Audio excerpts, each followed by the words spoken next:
Pour la famille de nuit, cette réforme pose problème. Concrètement, on aura de l'ordre de 6 semaines de différence de vacances entre mes enfants, donc dans l'enseignement néerlandophone, et en tout cas, de manière certaine, mon épouse enseignante dans le secondaire Fédération Wallonie-Bruxelles. J'ose pas imaginer la situation de parents où ils ont à la fois leur enfant dans un régime francophone et d'autres enfants dans un régime néerlandophone, donc ça va être un casse-tête pour eux.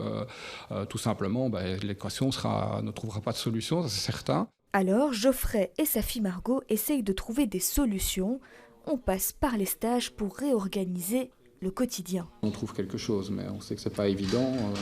En tout cas, on ne pourra pas trouver un stage francophone. Donc ton stage couture que tu faisais en français, ça, on oublie. Le problème, c'est toute la difficulté, en fait, c'est de trouver des stages en néerlandais. Donc on en trouve très peu, c'est compliqué. Donc elles allaient plutôt en stage francophone, ce qui a du sens aussi, parce que elles sont dans l'enseignement néerlandophone.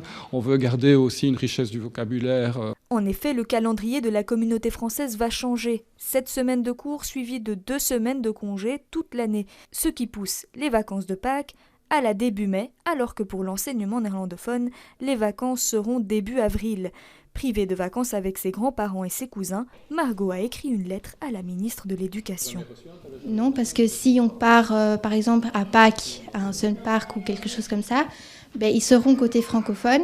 Mes cousins et nous pas, on est côté néerlandophone. Donc néerlandophone, ça reste comme ça et francophone, ça va changer.